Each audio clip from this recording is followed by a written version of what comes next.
হাদি ভাইকে মাথার মধ্যে কানের দিকে বাম পাশে গুলি করেছে।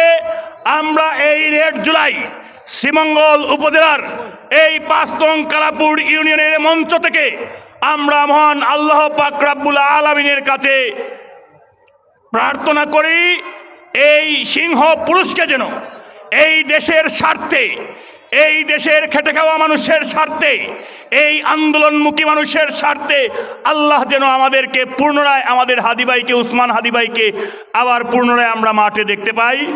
প্রিয় নেতৃবৃন্দ, আপনারা সবাই আমাদের এই হাদি ভাইয়ের জন্য দোয়া করবেন এবং যারা ঘোলা পানিতে মাছ শিকার করতে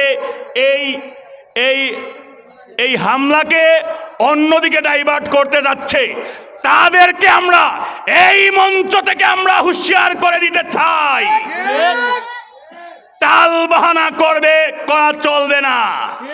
এই দেশে আমরা ৭১-এর উজ্জীবিত হয়ে ৭১-এর রক্তক্ষয়ী ৯ মাস যুদ্ধের পর আমরা এই ৯০-এর ফ্যাসিস্ট সরকারকে আমরা হটিয়েছি এবং পরিশেষে ২৪-এর ধান্ডার বুকে নিয়ে আমরা দীর্ঘ ১ যুগেরও বেশি বিভিন্ন দিক উপেক্ষা করে, বিভিন্ন কৌশল অবলম্বন করে আমরা মাঠে ঘাটে ছিলাম।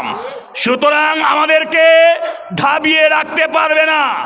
আসছে এই শান্তিপূর্ণ একটি নির্বাচিত সরকারকে আমরা এই দেশের জনগণকে নির্বাচিত সরকারের হাতে তুলে দিতে চাই।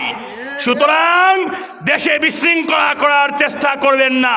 আমাদের অনেক ভাই শহীদ হয়েছে, আমরাও শহীদ হওয়ার জন্য প্রস্তুত। কি প্রস্তুত আছেন? ইনশাআল্লাহ। সম্মানিত সুধী, ইতিমধ্যেই আমি কর্তৃপক্ষকে 8 জুলাইয়ের প্রদর্শনী করার জন্য বিনীত অনুরোধ জানাচ্ছি। উপস্থিত অডিয়েন্স, দয়া করে আপনারা তাদেরকে সহযোগিতা করবেন। ধন্যবাদ।